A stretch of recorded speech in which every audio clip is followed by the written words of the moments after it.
Shalom Israel, grace and mercies from God the Father of our Lord Jesus Christ be unto you. All praises to the Most High that we made another week to another Sabbath day. And of course, giving all honor and glory to the Heavenly Father. We do so by the Holy Ghost and in the name of His only begotten Son. So with all that being said, let me go ahead and check, make sure everything is functioning properly.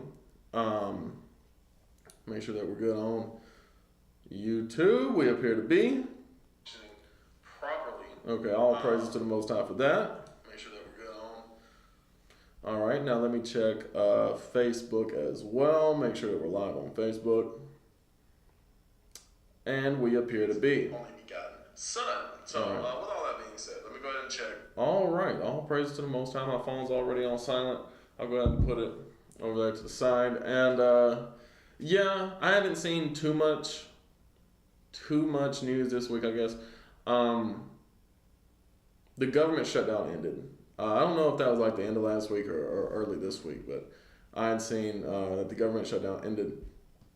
And yeah, as I suspected, they ended it before Thanksgiving, which some people call Thanksgiving, which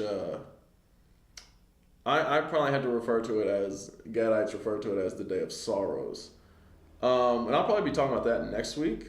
Going into that because, comes around once a year. It's a good time to talk about it, I guess. Today is the 14th. It will be, I don't know, 28th, 27th, somewhere around in there. But yeah, they obviously they were not going to keep everything shut down during that time period because like air traffic controllers are a part of the federal funding. They get a lot of their salary from federal funding that they give to the airports, right? And they have to have air travel for people traveling to and fro to spend money on the quote-unquote holidays, right? On the Hellenistic days. So they were always going to end it before then.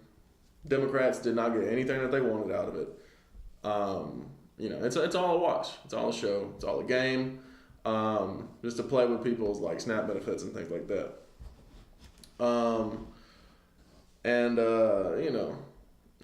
They claim it's about healthcare and stuff, but they really don't care too much about healthcare. They're fighting over who gets the money, basically. That's what it's all about. The Democrats and the Republicans, they're not fighting over who gets to help you. They're fighting over who gets that money, and that's what it was. And Republicans said, "Look, we don't care about anything that happens. We're going to keep this money," and Democrats folded, as they do. You know what it is. I think that's the only thing. That's the only thing newsworthy that I've seen this week. So, as I said I would do, I said, Lord's will, everything goes according to plan. I will cover the history of Brazil this week, and that's what I'm going to get into. Mostly when I do these history of countries, it's to educate Americans who don't know anything about pretty much anything. So, especially when it comes to Latin American countries, how America has always been involved, and as far as like in the politics, and I'm not even going to say always, but throughout the 20th century, when it comes to Latin American politics, America was involved in all of it, and we'll get to that eventually, but we're going to build up to that point. So this is an article from last week about Bolsonaro. This is Al Jazeera.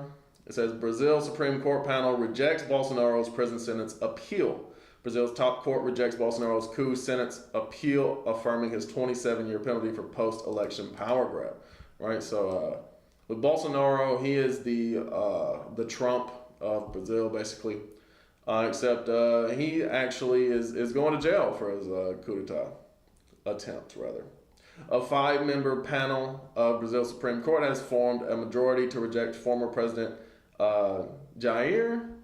I don't know, and I'm going to butcher names all throughout because it's Portuguese. I don't know too much about Portuguese and their pronunciations. But Jair Bolsonaro's appeal challenging his 27-year prison sentence for plotting a coup to remain in power after the 2022 presidential election. The 70-year-old far-right firebrand was found guilty by the same court in September of attempting to prevent President Luiz Inácio Lula da Silva from taking power. Prosecutors said the plan failed only because of lack of support from the military's top brass. Justices Flavio Dino, Alexander de Moraes, and Cristiano Zanin voted to reject the appeal filed by Bolsonaro's legal team. The remaining members of the panel have until November 14th to cast their votes in the Supreme Court's system. The former president will begin serving his sentence only after all appeals are exhausted. Bolsonaro has been under house arrest since August for violating precautionary measures in a separate case. Right, so they got all these different legal cases against him. His lawyers are expected to request that he be allowed to serve his sentence under similar conditions due to health concerns. Bolsonaro's lawyers argued there had been profound injustices and contradictions in his conviction and sought to have his prison sentence reduced. 3 of the Supreme Court judges weighing the appeal voted to reject it on Friday. However, the result is not considered official until the court imposed deadline at midnight on November the 14th, right? So we'll see how all that goes. Alexandre de Moraes, who presided over the trial, was the first to cast his vote electronically and wrote that arguments by Bolsonaro's lawyers to have his sentence reduced were without merit. Moraes, in a 141-page document seen by AFP, rejected defense claims. They had been given an overwhelming amount of documents and digital files, preventing them from properly mounting their case.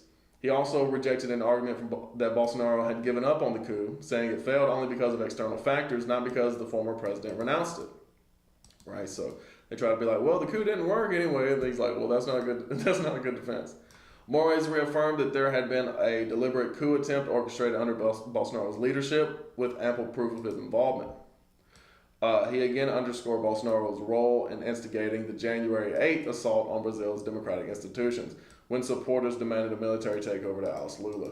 This is like just very like identical to events that happened in America, basically, in 2021. In this case, it happened in 2022 or 2023, I guess, because the election was in 2022. So like 2 years later, and the same thing, which is very odd that all this is happening in Brazil the same way that it happens in America. The difference is Bolsonaro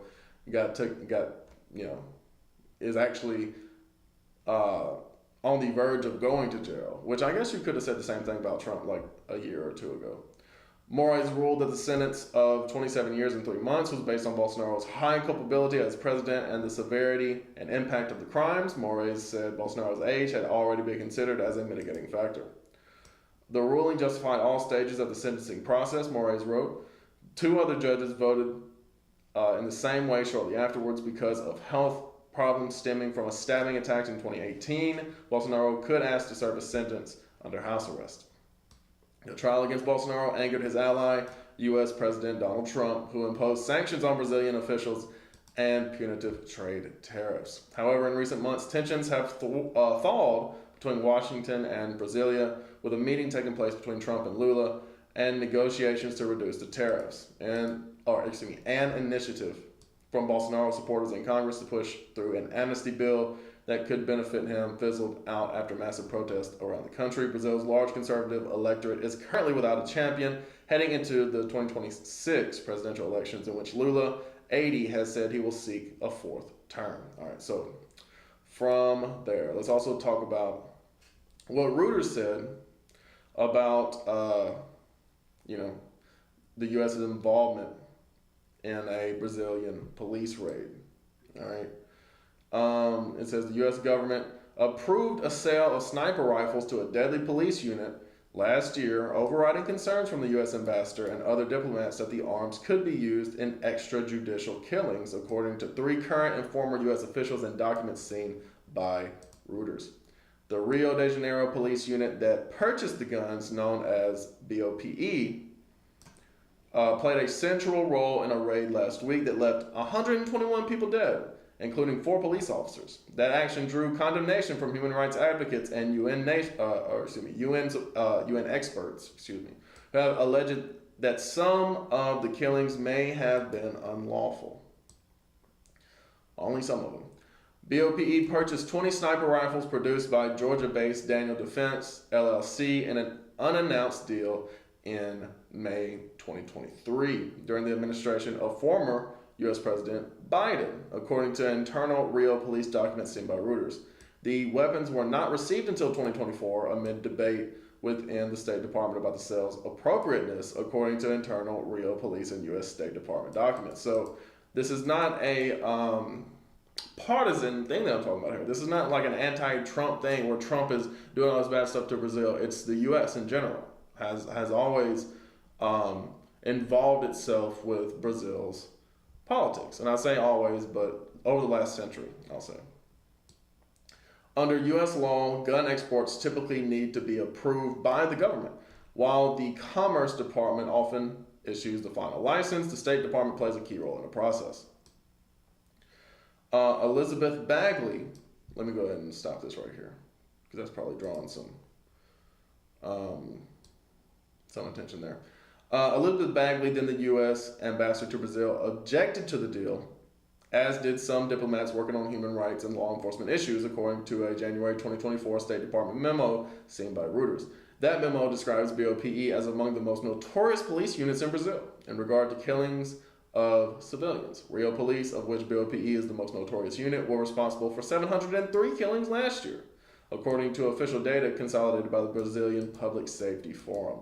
So, and you know, we'll see this as well. And if you know anything about Brazil, like Bolsonaro's government as well, it's not just like that we're going to be talking about the U.S. against Brazil necessarily, but it's the Brazilian government against the Brazilian people.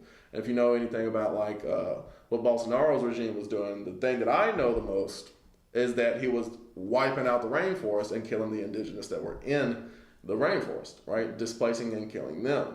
So, yeah, so that's what we see here with the BOPE, killing citizens of Rio. Reuters could not establish whether the U.S.-made sniper rifles were used by BOPE in last week's raid. BOPE also purchased accompanying suppressors for the rifles, which were produced by Wisconsin-based Griffin Armament. But the suppressor shipment was initially blocked by the U.S. government, according to the documents and sources. Reuters could not determine if the suppressors were ultimately sent at a later date. In a statement, the State Department said none of the equipment would have been denied or delayed under the current administration. In April, U.S. President Donald Trump rescinded 2023 guidance issued by Biden, which put stricter human rights-related restrictions on gun exports. Right, because this administration, they want more commerce, right, internationally, and are more concerned with commerce internationally than they are, say, like the protections of people. The previous administration's disastrous foreign policies aided and abetted our hemisphere's most violent gangs. A State Department spokesperson told Reuters last year Biden's State Department denied critical defensive equipment to trusted security partners in Brazil while asking them to protect President Biden during his 2024 trip to Rio. In the interest of a safer hemisphere, we remain committed to ensuring that our partners have what they need to fight vicious criminals. Biden visited Brazil in late 2024 to attend that year's G20 summit. All right. So it says Trump official championed the sale. The roughly $150,000 purchase was not the first of its kind by the BOPE. The unit had successfully imported at least 800 U.S.-made rifles in the past, according to State Department documents, but a series of deadly raids involving the unit in recent years had changed some diplomats' calculus, according to the officials and documents. Among the transaction's most ardent supporters was Ricardo Pita, then the top Latin America policy staffer on the Republican-controlled House of Representatives Foreign Affairs Committee, according to two U.S. officials who requested anonymity to describe internal deliberations. Pita is now a senior advisor for the Western Hemisphere Affairs at the State Department. In that capacity, the Venezuelan-born Pita met in May with now imprisoned former Brazilian President Jair Bolsonaro, a prominent Trump ally who has been an outspoken defender of BOPE's work. Daniel Defense, Griffin Armament, the Rio Police, and the Rio State government did not respond to requests for comment, nor did the Commerce Department, right? So a lot of people are being hush-hush about this sale. So I'll go ahead and finish this out, and we got a couple of other things that I want to read before we get into the scriptures. In mid-2024, PETA, who did not respond to a request for comment, visited a BOPE facility in Rio as part of a congressional staff delegation. The official said the visit rankled some diplomats, as the State Department has often cited the Rio police in public documents for alleged human rights abuses. Later that year, PETA pushed diplomats to clear the sale of the suppressors that accompanied the rifles, the officials added. The officials said they were surprised at how persistently PETA pushed for the sale, given that it represented a small part of his portfolio, which in theory stretched from the U.S.-Mexico border to Patagonia. After joining the State Department, PETA began inquiring internally among State Department personnel about which diplomats had opposed the transaction. Two of the officials said. Some State Department officials supported the sale. Such transactions are usually approved in part because foreign policy departments typically obtain weapons from another country when they are rejected by the U.S., and several officials familiar with similar sale processes, right? So they're like, well, they're going to get the weapons from somewhere. They might as well get them from us because we want to make the money off of it. BOPE is also the principal Brazilian force tasked with protecting the U.S. consulate in Rio should it be attacked, the official said. And they say, oh, we want to stay on the good side of these people because they're going to be the ones protecting us. So it said, the unit's work is broadly popular with Rio residents fed up with violent crime, including activity by heavily armed gangs. A nationwide survey by pollster Atlas Intel. That probably doesn't mean anything to y'all, but it does to me. Published on Friday showed 55% of Brazilians backed the police operation, with support rising 62% among residents of the Rio state. Rio police officers lost 55 colleagues to violent deaths last year, according to official data consolidated by the Brazilian Public Safety Forum. And this is something that I've heard about, like Trump's troops going into, or rather him sending the National Guard into certain areas, that occasionally you will see residents say, well, hey, it's a lot safer here now. And that's the thing about, authoritarian regimes. They cut down on crime, If the police are in not just the police, but I guess if military police, either of those two are in an area, they control the monopoly on violence, that's for sure. Still, independent experts have frequently criticized BOPE's human rights record, and Rio police generally have been consistently singled out for criticism in the State Department's annual human rights reports on Brazil. And that's the thing about, military going into cities, National Guard going into cities, the police becoming more militarized. They don't typically care about, taking care of people. They care more about taking care of people, if you get what I'm saying. There was a persistent pattern of impunity for police operations in Rio, which often resulted in significant fatalities, accusations of excessive force, extrajudicial killings, and denial of medical care for injured criminal suspects, read the 2023 report. A January 2024 State Department memo recommending against the weapons sale noted that the unit was implicated in the killing of 23 individuals during a single incident in 2022. That event, known as the Vila Cruzeiro massacre, tipped the scales for some diplomats away from approving the sale, although BOPE had received U.S. arms in the past, one official said. There were also concerns that weapons meant to fight crime could in fact be used for criminal purposes, the official added. State prosecutors brought a case last year against some BOPE officers for their ties to organized criminal groups called militias, which run extortion rackets throughout the city, right? So it's not like the BOPE are squeaky clean, evidently. So from there, that's what's going on in Brazil currently. Let's talk about the history of Brazil and what led up to this. All right. So normally when talking about like Latin America, I would bring out something from, like, for example, a brief account of the destruction of the Indies by Bartolomé de las Casas. But that was about Spanish rule in different areas throughout the Americas. Brazil is a little different. It was originally under Portuguese rule. So I don't have any books on Brazil per se, but we're still going to get into some of this history. Before the arrival of the Europeans, the lands that now constitute Brazil were occupied, fought over, and settled by diverse tribes for thousands of years. All right, particularly about 2.5. They're not going to say that here, but I've talked about the Paraiba stone in the past. I'm not necessarily going to go into that again, but those were the first people that really touched down in Brazil. And go watch the history of like all the different Israelite breakdowns. Right, go watch that video. Talk about this for like 6 hours, and Brazil is definitely part of that. Fought over diverse tribes. The Portuguese landed in the so-called New World, quote unquote, on April 22nd, 1500, commanded by Pedro Alvarez Cabral, an explorer on his way to India, under the sponsorship of the Kingdom of Portugal and the support of the Catholic Church. Between the 16th to the early 19th century, Brazil was created and expanded as a colony, kingdom, and an integral part of the Portuguese Empire. Right, so I'm going to jump down to different parts here. All right, so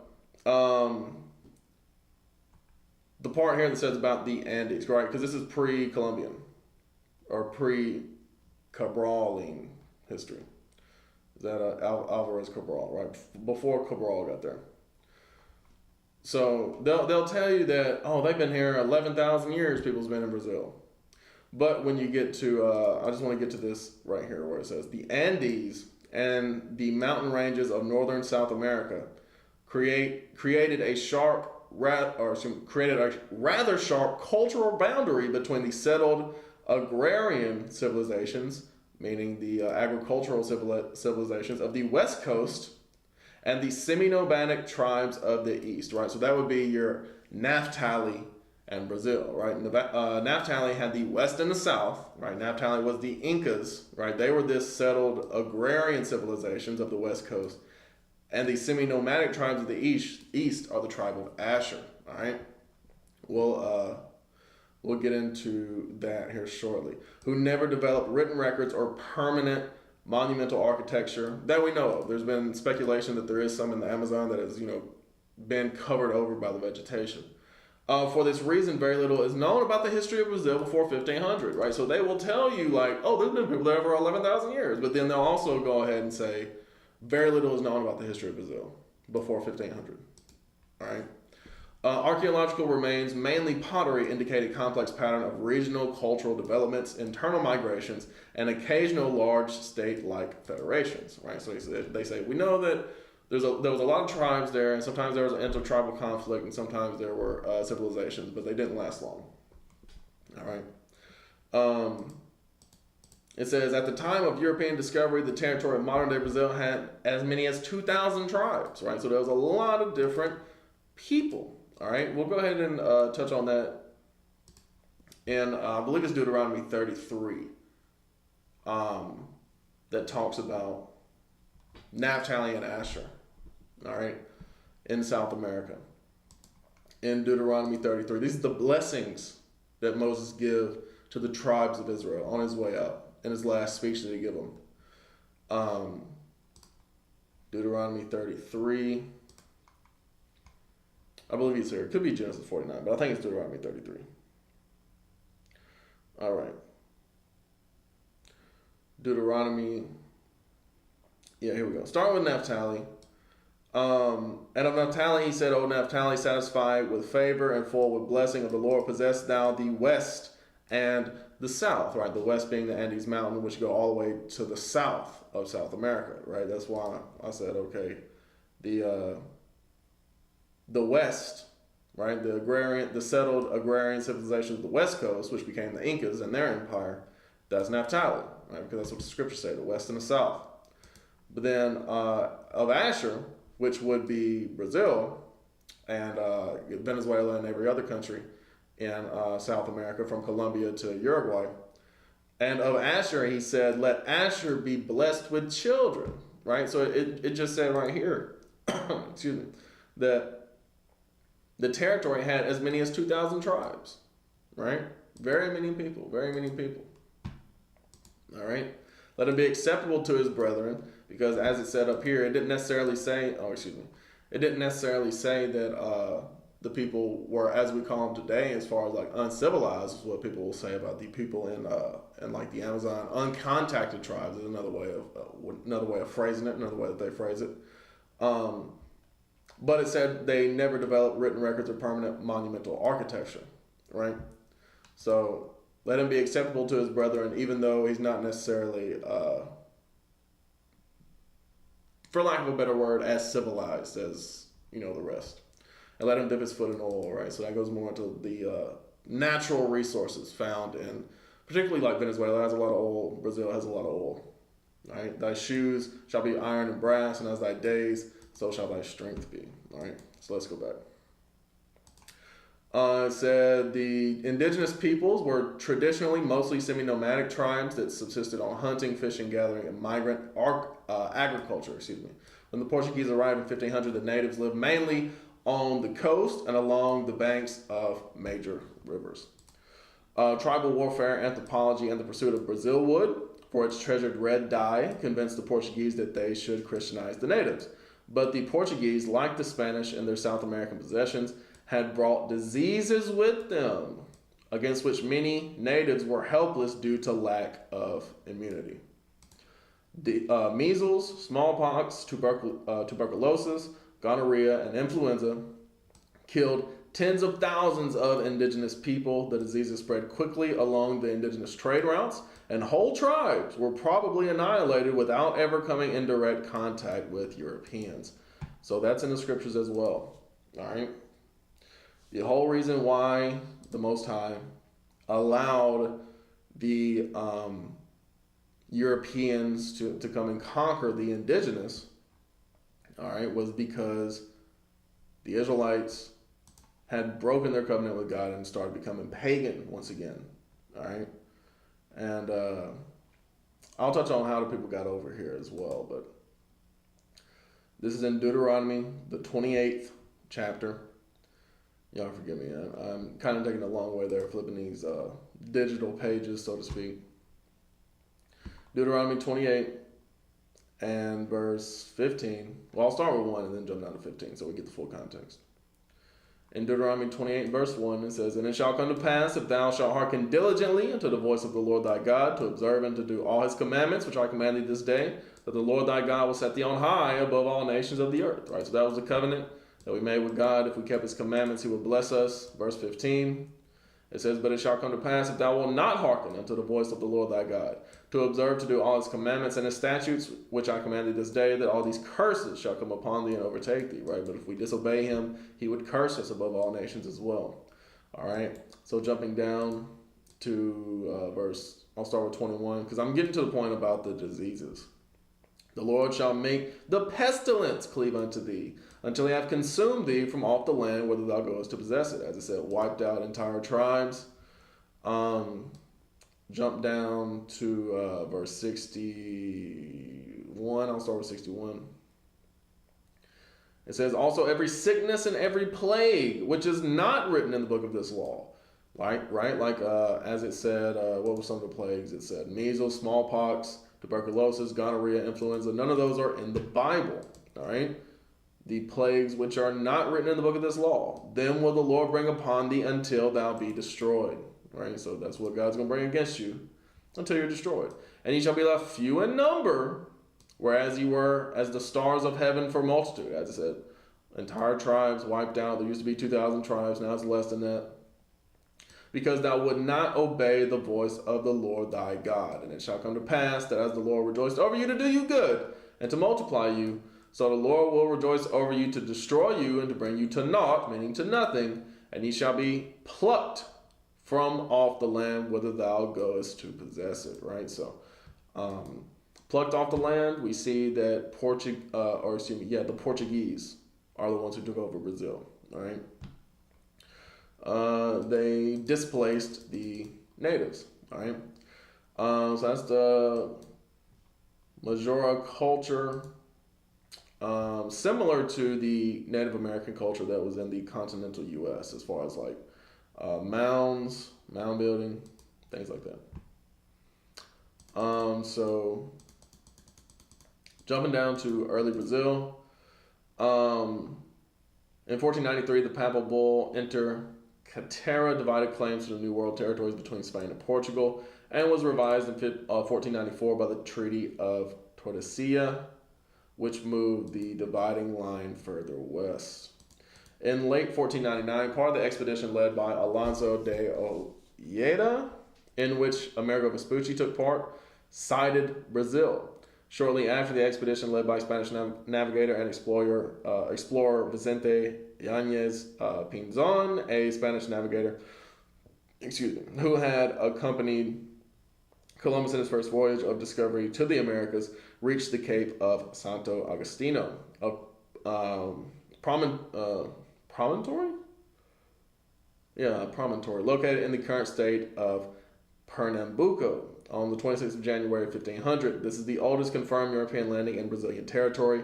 Pinzon was unable to claim the land because of the Treaty of Tordesillas. In April of 1500, Brazil was claimed for Portugal on the arrival of the Portuguese fleet commanded by Pedro Alvarez Cabral.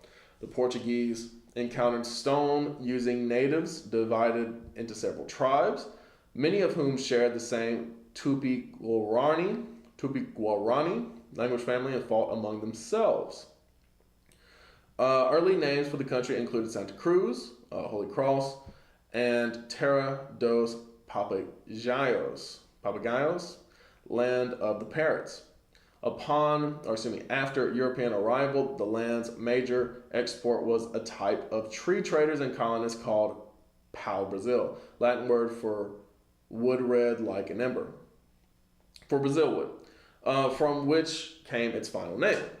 It is a large tree, and it gives specifically its scientific name, whose trunk yields a prized red dye and was nearly wiped out due to over-exploitation.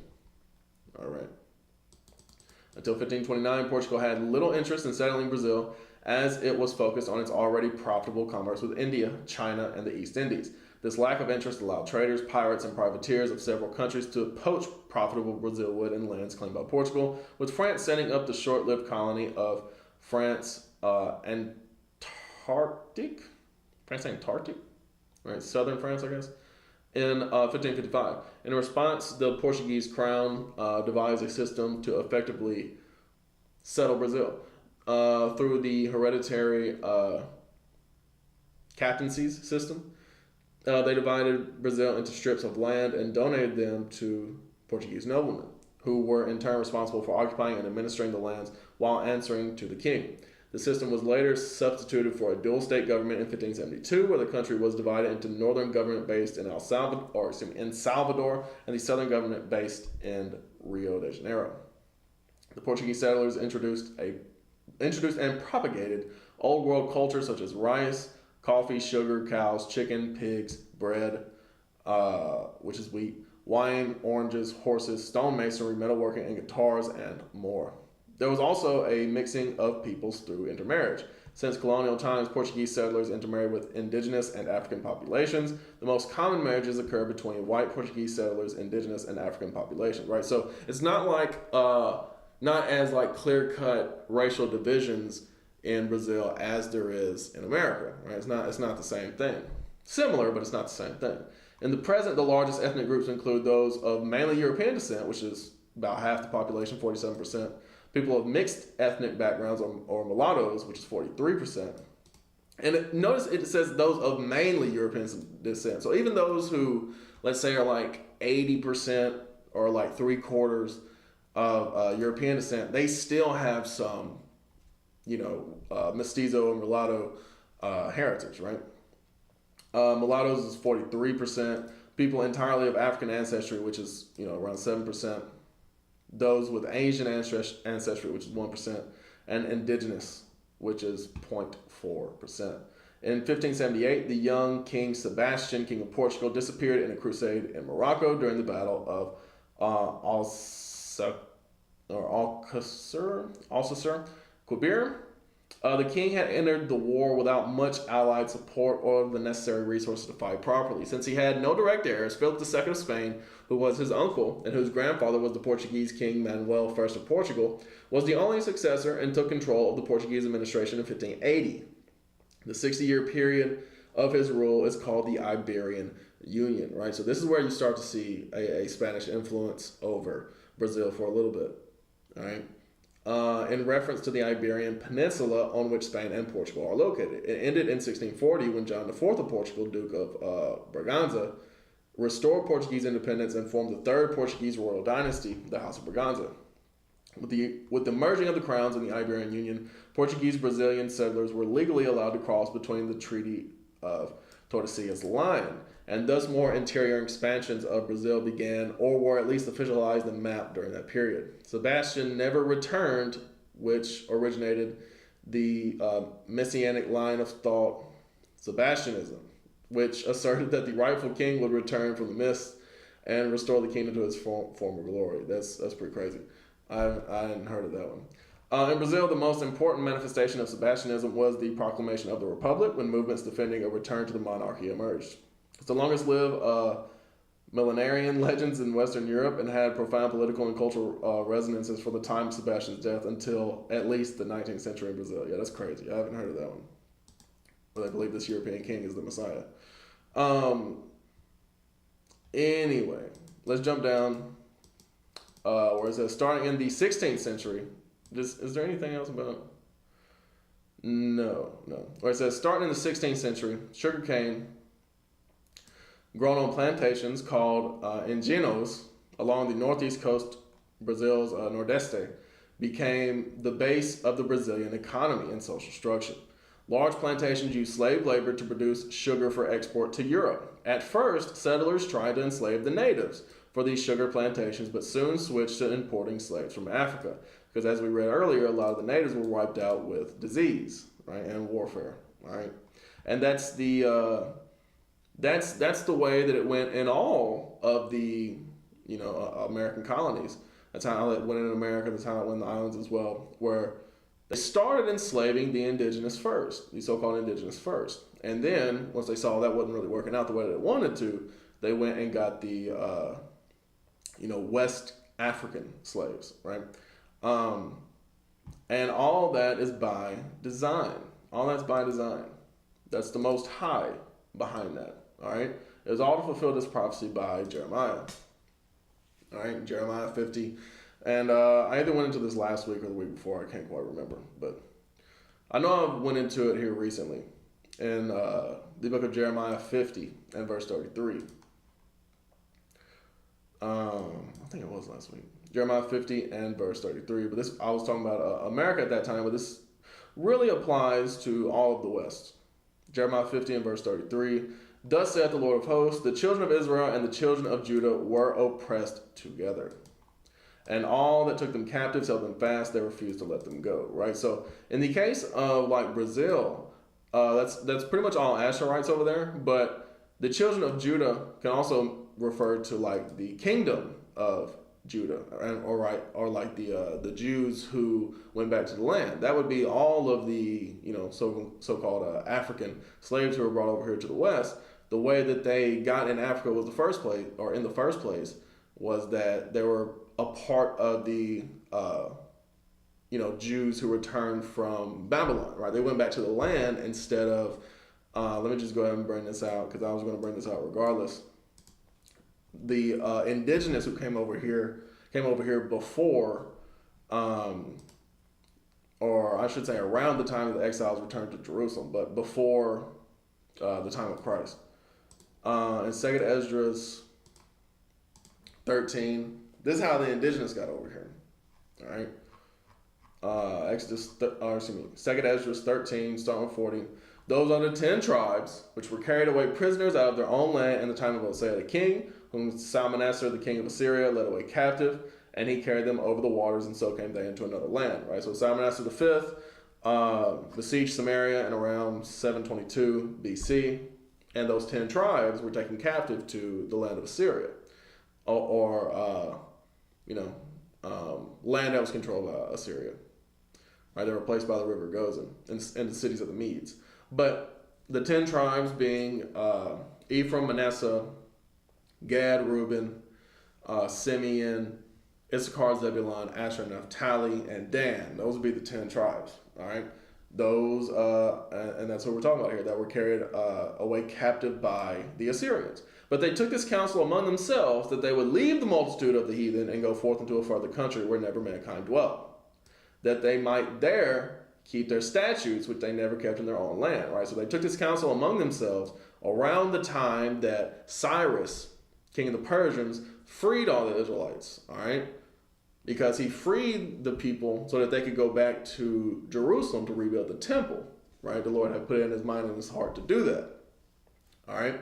So you had people like Ezra and Nehemiah and them, Zerubbabel, Jeshua the high priest.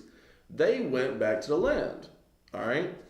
They went back to the land, but you had these who took counsel among themselves that they would leave the multitude of the heathen, right? And say, we don't want to be around these other nations anymore, all right? We're not going back to the land.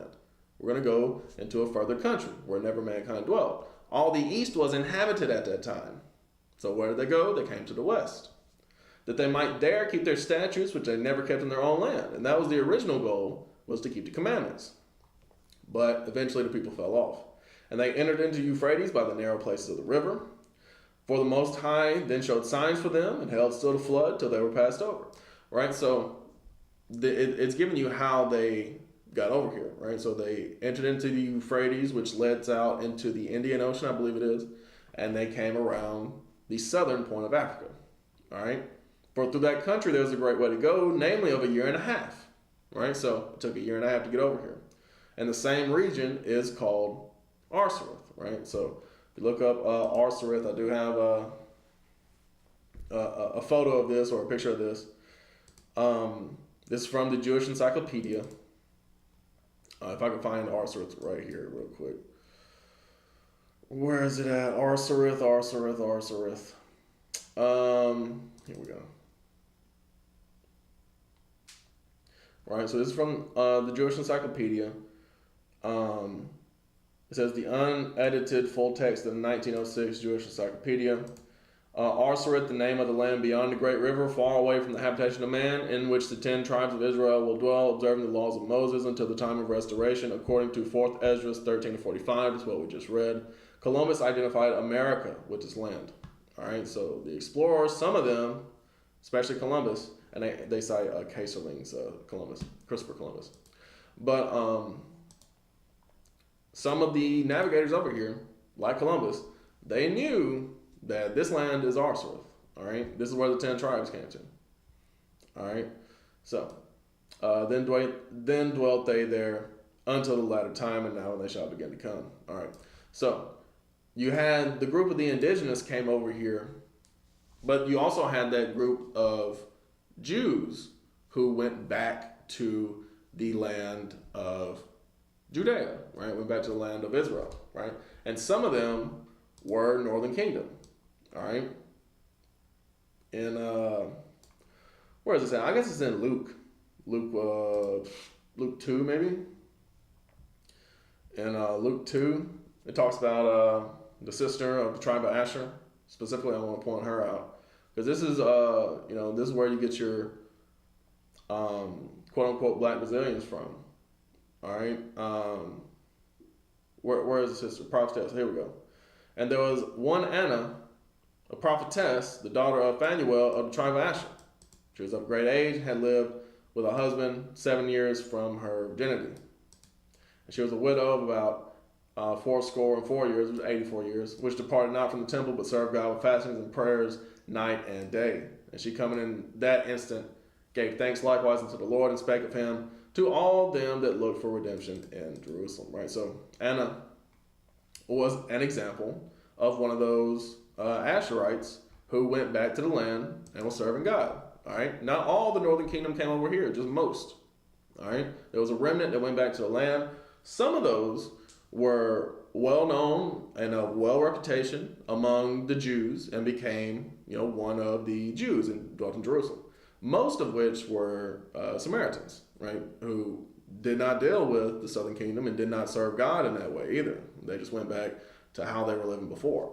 They just went back to the land, right? They became the Samaritans of that day, all right? But that's where your black Brazilians come from, is from the Israelites who went back to the land, who fled when Christ told them to flee. In Luke 21 and 20.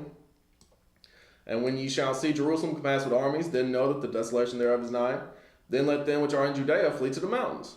And let them which are in the midst of it depart out, and let not them that are in the countries enter too. Right? So Christ is prophesying that Rome would fall, or excuse me, that Jerusalem would fall to the Romans, And at that time, hey, you had to get up out of there. All right? And that's when a lot of the Jews ran into Africa. Some were already there, right? Like the Carthaginians. You also have a lot of the black Brazilians come from the Carthaginians, all right? And the black Central Americans, most of who was in Carthage was Zebulun and Asher. I went into that. But some of them also come from the Jews who fled Jerusalem, all right? So that's where you end up having your African slaves in Brazil from. They are from the tribe of Asher, just like the indigenous in Brazil, but they got there by different means. All right. So just speaking here of the slavery that went on in Brazil, and I tried so hard. I tried very hard to find what I have read in the past concerning slavery in Brazil. As far as like the specifics of what happens in sugarcane harvesting, right?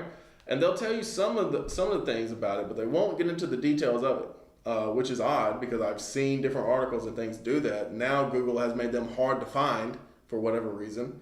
But when we get to it, I'll talk about it. But the slavery in Brazil, as I said, began long before the Portuguese settlement. Later colonists were heavily dependent on indigenous labor during the initial phases of settlement to maintain the subsistence economy, and natives were often captured by expeditions of bandeirantes. The importation of African slaves began midway through the 16th century, which is like 1540s, I think it says. But the enslavement of indigenous peoples continued well into the 17th and 18th centuries, well into the 16 and 1700s, and even on into, I believe it was up until the early 1900s. Excuse me. During the Atlantic slave trade era, Brazil imported more enslaved Africans than any other country in the world. So that's what you got to understand about Brazil. All right, they imported more slaves than anywhere else. All right. Out of the 12 million Africans who were forcibly brought to the New World, approximately 5.5 million were brought to Brazil between 1540 and the 1860s. All right, so I've seen this number be anywhere from 10 to 16 millions, or 10 to 16 million slaves who were brought over. They settled on 12 million, and approximately 5.5 were brought to Brazil. Regardless, those numbers could be, a little off, but regardless, around half, 45% to 50% of all the slaves who were brought over from Africa to the West came to Brazil. All right, that's crazy. All right, and the reason why is because of the sugar economy. All right, or it says slave labor was the driving force behind the growth of the sugar economy in Brazil, and sugar was the primary export of the colony from 1600 to 1650. Gold and diamond deposits were discovered in Brazil in 1690, which sparked an increase in the importation of enslaved African people to power the newly profitable mining. Right, so when it comes to, and this is what I haven't found, what I did find before, when I was looking into this like years ago, when I was looking into like the history of Brazil, history of slave trade in Brazil, is that when it comes to sugar plantations, when it comes to sugar crops, they're not like cotton crops that are like low to the ground, which like the people in America were forced to work on generally. Where like you pick cotton, you might prick your finger or whatever, but like you'll live. When it comes to sugarcane production and harvesting sugarcane, you got the people out there with machetes, right? And they're cutting down this big cane. And when you send like, let's say 10 people out there, I'm just giving you a number. You send 10 people out there to harvest sugarcane, they all got machetes, they're all walking right next to each other. The numbers, which was like 2 out of 3 of those people are gonna die, right? Because they're swinging their machetes, they're chopping off the limbs of other people, and obviously the slave masters are not going to stop and try to protect the people, right? They're saying, hey, keep going, right? So you had like hundreds of thousands of people being brought in on slave ships, like from year to year. It's crazy, right? And that's something that I couldn't find. Even though I looked for it, I was trying to look it up, see what, but Google has buried that information for whatever reason. Yeah, it's not in here because this is just talking about the general overview. And I tried to look at like specific websites, and they didn't even give the details. I was like, dang, like what happened? Because this used to be readily available information. I'm gonna have to find a book on it because they change up this stuff on websites all the time. They change up articles, they change up like answers and pages that they promote when it comes to Google. So y'all just be aware of that. They change up stuff on here all the time. But books, physical books, they can't change that unless they do like reprints. But going back to this general article, it says by 1570, Brazil's sugar output rivaled that of the Atlantic Islands. I did exit out of that article. There was probably some things I wanted to get out of that article, but I doubt it says that here. But no, okay, so it says Portugal pioneered the plantation system in the Atlantic islands of Madeira and Sao Tome with forced labor, high capital inputs for machinery, slaves, and work animals. Yeah, so one thing that I didn't read from that other article was that Portuguese slavery did not start with slavery in the Americas.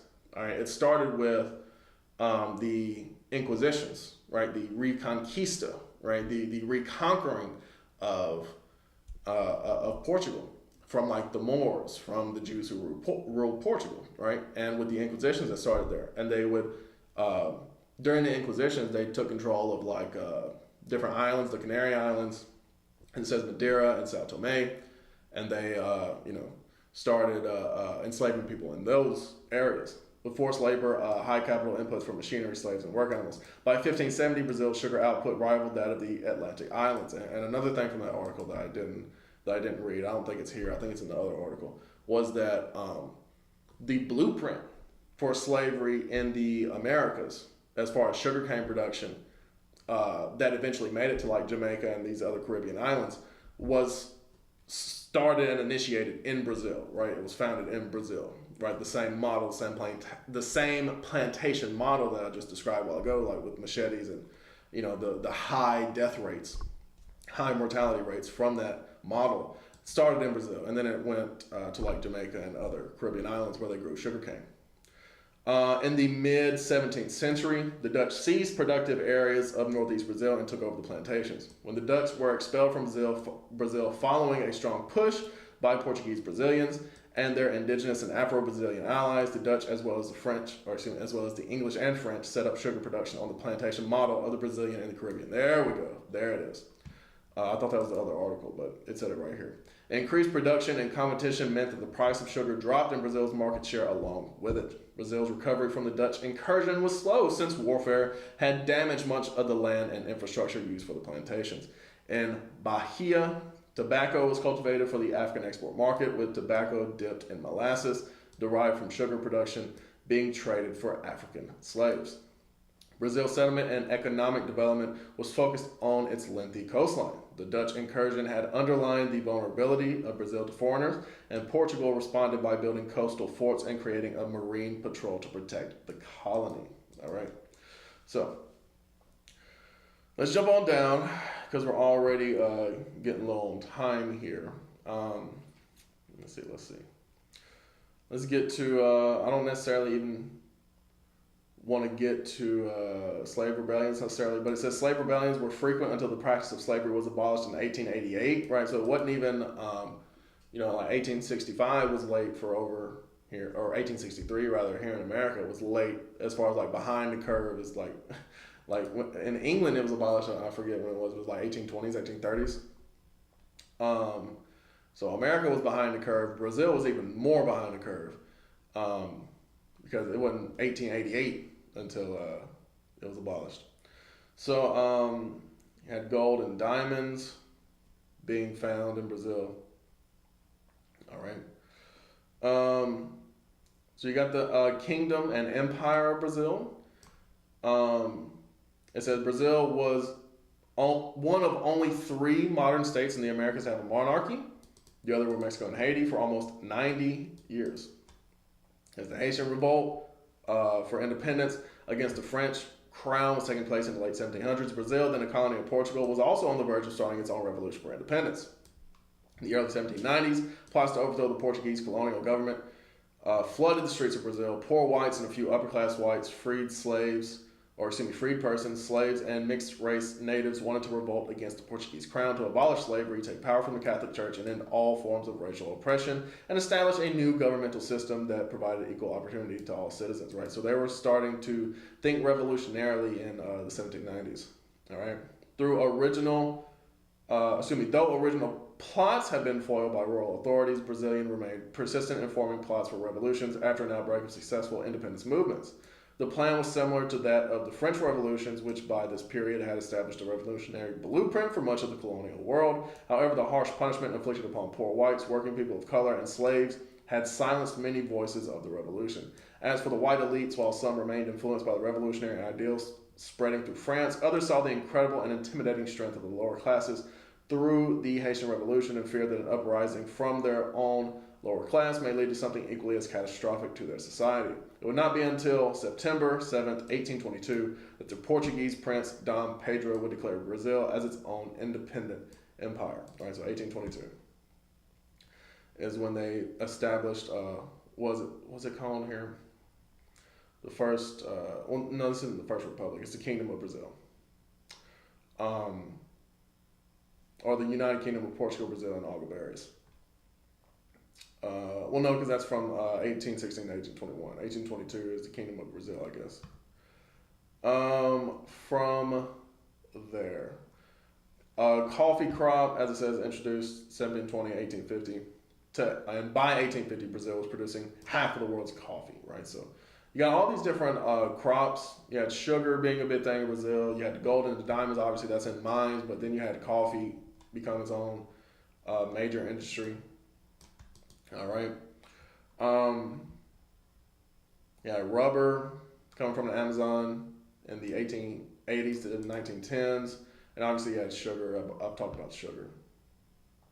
Pedro II was deposed on November 15th, 1889 by a Republican military coup led by General Deodoro da Fonseca, who became the country's first de facto president through military ascension. The country's name became the Republic of the United States of Brazil, which in 1967 was changed to Federative Republic of Brazil. All right, so you had the USB, as it was first known, and then they changed that to the Republic of Brazil. All right, the Federative Republic of Brazil. So from there, because that said that was the name was changed in 1967, but talking about something that happened, I believe it's in 1964, about the U.S. intervention policies. Understand the U.S. participation in the military coup of 1964 in Brazil and what may still be revealed. Said the U.S. interfered in Brazilian politics from the beginning of the decade, fearing the country could become socialist. And that's really what you saw in Latin America throughout the 1900s. I guess you could say it started in the late 1800s, but the U.S. Intervening in Latin American politics to prevent, as we read, that the colonial powers were trying to prevent the lower class people having a say and a voice in the country. For over a decade, talking about U.S. involvement in the 1964 military coup carried out in Brazil was considered a conspiracy theory, but things changed in 1976 when it was revealed the content of communications between the American ambassador to Brazil between 1961 and 1966, Lincoln Gordon, and the U.S. government. Both I and my advisors believe that our support may be given to plotters to prevent a disaster here, one that could turn Brazil into the China of the 1960s, right? Which is kind of ironic now because you see like BRICS as a unit, right? Brazil, Russia, India, China, and South Africa are all kind of working together. Not necessarily against the U.S., but against the U.S. Reads the letter from March 27, 1964, 4 days before the coup. This was the first thread in an ongoing story that explains how our last dictatorship from 64 to 85 had the U.S. Connivance and support. Gordon's letter is evidence of Operation Brother Sam, which used U.S. military forces to support the overthrow of the Zhao Goulart government, popularly known as Django, in favor of coup plotters like General Castelo Branco. Discussed by U.S. President John F. Kennedy and Lyndon Gordon. The plans did not have to be put into practice since João Goulart's government did not offer resistance, as explained by historians heard by Brasil de Feito. Right, that's the name of this website. U.S. strategies before 64. We may mention U.S. actions in Brazil taken before the coup, seeking to get the country far from socialism, says Marcus Desimone from the Fluminense, or that's not what it says, Fluminense Federal University, UFF. The first of these actions was the Alliance for Progress, which started in 1961. The project injected money to spread American propaganda, mainly in opposition state governments such as Carlos Lacerda, Guanabara, currently part of the Rio de Janeiro state, Magalhães Pinto in the Minas Gerais state, and Ademar de Barros, Sao Paulo state. The aim was to strengthen the opposition that Django would be weak at the 1965 elections, unable to elect a successor, he says. The second measure was financing the Brazilian Institute of Democratic Action, IBAD in Portuguese, which produced anti-communist content, such as documentaries broadcast in theaters before the main movie, presenting subjects such as the Cuban problem, an attempt at preventing the so-called Cubanization of society, said Desimone. Besides videos, IBAD produced soap operas and content for radio and TV channels. You see that right there. So the equivalent of, say, like Hollywood, right? The U.S. Military and CIA operations that work through Hollywood. The money the U.S. put into our 1962 parliamentary elections surpassed the amount spent on their presidential campaign the previous year, which saw Kennedy elected. The idea was to elect pro-U.S. legislators to oppose João Goulart, right? So all kind of like money and propaganda and all sorts of things to intervene in elections, preventing João Goulart from, staying in office. The fourth front invested in so-called soft power, politicians and influential people in society, like politicians Mario Covas and Ulysses Guimarães, were invited to go to the U.S. on all expense paid basis to see the institutions working to build a favorable mentality about the country, says Desimone. The researcher recalls that this strategy was repeated at the beginning of the century, with members of the judiciary invited to visit the U.S., including figures such as former judge and federal deputy Sergio Moro and former federal deputy Deltan Delagno, right? So, they're still doing this. As I said, the researcher recalls that the strategy was repeated at the beginning of the century, right? So, this is not something that stopped. That's why I read the two current articles at the beginning. This is just how the U.S. does business in Latin America, right? And you have what's her name? Just won the Nobel Peace Prize, Machado, right? You have the same situation with that. The U.S. backs Machado trying to get Maduro out. That's more in Venezuela, but same situation of the U.S. interventionist policies in Latin America. He says the last element was the rapprochement between the two countries' militaries after the Second World War. When our army abandoned the French model as an organizational reference, as they had quickly succumbed to the Germans. The War College was created in the 40s with a great deal of exchange with the U.S., which trained the officers who seized power in 1964, said Desimone. American researcher James Green, one of the experts on this topic, told Brasil de Feito that the U.S. misjudged Django, thinking he would be interested in a socialist revolution just because he knew how to deal with left-wing politicians, right? So they said, look, we acted too quickly on that. He said, look, we thought it was going to be a problem. He wasn't even really a problem. We still wanted him out. The decision was made to support a coup, which would happen later in April or May 1964. But when events came to a head on March 31st, Gordon, the American ambassador to Brazil, intervened that the then U.S. President Lyndon Johnson would immediately recognize the legitimacy of the new government. He said, the U.S. was going to send a military force to support the plotters in the event of resistance or civil war, but it wasn't necessary. And so the U.S. began to deny any involvement, he explains. Right? It didn't come out until 1976 that they did actually play a role. The U.S. then opened their financial taps to Brazil's military regime, helping to build major projects such as the Trans-Amazon Highway and the Rio Niterói Bridge, leading to an increase in our foreign debt. At the same time, the U.S. spy agency, the CIA, helped depose countless governments in Latin America and improve the repressive apparatus in those countries under the justification of fighting communism. Right, so this article knows. I don't think we necessarily got to read the rest of this per se.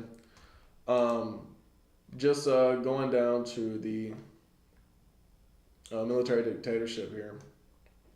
It says the Brazilian military government, known as the USB, or Fifth Brazilian Republic, was the authoritarian military dictatorship that ruled Brazil from the 1st of April 1964 to the 15th of March 1985. It began with the 1964 coup d'etat led by the armed forces against the administration of President João Goulart. The coup was planned and executed by the commanders of the Brazilian army and received the support of almost all high-ranking members of the military, along with conservative elements in society, such as the Catholic Church and the anti-communist civil movements among the Brazilian middle and upper classes. The State Department of the U.S. backed the coup through Operation Brother Sam, that's what we were just reading about over here, and supported the dictatorship through its embassy in Brasilia. The military dictatorship lasted for almost 21 years, despite initial pledges to the contrary. The military government in 1967 enacted a new restrictive constitution and stifled freedom of speech and political opposition. The regime adopted nationalism and anti-communism as its guidelines. The dictatorship achieved growth in GDP in the 70s with the so-called Brazilian miracle, while censoring the media and committing widespread human rights abuses, including torturing and assassinating dissidents. João Figueiredo became president in March 1979. In the same year, he passed the amnesty law for political crimes committed for and against the regime. By this time, soaring inequality and economic instability had replaced the earlier growth, and Figueiredo could not control the crumbling economy, chronic inflation, and concurrent fall of other military dictatorships in South America. Amid massive popular demonstrations in the streets of the main cities of the country, the first free election in 20 years were held by the national legislature in 1982. In 1988, a new constitution was passed, and Brazil officially returned to democracy. Since then, the military has remained under the control of the civilian politicians with no official role in domestic policies, right? So, the U.S. Did their thing down there in Brazil, and it screwed up the country for like 20 years, right? But as we read earlier today, the U.S. still has involvement here and there. All right, so from there, I read the scriptures of Deuteronomy 28, showed that the people were under the curses, all right? And even considering Asher. I'll read this in Genesis 49 as well, all right, because it talked about the sugarcane production and things like that. What else I say? Sugarcane and coffee, right? Those were the two main things, not to mention gold and diamonds. All right, so in Genesis 49, sugarcane, coffee, gold, and diamonds. Right, so it says concerning Asher. Verse 20, it says, out of Asher his bread shall be fat, and he shall yield royal dainties. Right, everybody wanted the sugar. That would be like a royal dainty. All right, coffee is a royal dainty. Bread shall be fat, very rich in resources. All right, so concerning Asher, one of the tribes of Israel, you got to repent. Come back to the law, statutes, and commandments. It is that simple. All right. God will fight for us if we serve him, all right? And not only, is that possible, that is going to happen, right? So it's just a matter of time. The people of Brazil turn back to the highest, all right? It's not going to be all of them, certainly not going to be all of them, but it's going to be enough, without a doubt. It's already prophesied. In Revelation 7, starting with 4, and I heard the number of them which were sealed, and there were sealed 144,000 of all the tribes of the children of Israel. All right, when it's talking about the seal here, I'll go ahead and get that in Isaiah chapter 8. Isaiah chapter 8 And verse 16 talks about the seal. And if we would hurry it up here a little bit with the old Bible hub. Yeah, y'all forgive me, it's a little slow. But the book of Isaiah, chapter 8, and verse 16. When you read in Revelation 7 and 4, it talks about the seal of God. All right? Isaiah 8 and verse 16. All right. It says, bind up the testimony and seal the law among my disciples. Bind up the testimony, seal the law among my disciples. All right? So people who are students of the Lord, disciples of the Lord, you got to be sealed with the law of God. And there were sealed 144,000 of all the tribes of the children of Israel, right? 12,000 of each tribe. Of the tribe of Judah were sealed 12,000. Of the tribe of Reuben were sealed 12,000. Of the tribe of Gad were sealed 12,000. Of the tribe of Asher were sealed 12,000. So that's the fourth brother that is sealed, all right? Of the tribe of Naphtali were sealed 12,000. Of the tribe of Manasseh were sealed 12,000, right? So you keep going down the list. It mentions all the 12 tribes, all right? So time to come back to the commandments of God, O country of Brazil. I wish I spoke Portuguese. I need to get on top of that. But anyway, let's go ahead and close it out with Matthew 26. I see there's something going on here. Is that something else? No, we good. I think. I'll go ahead and close it out with Matthew 26.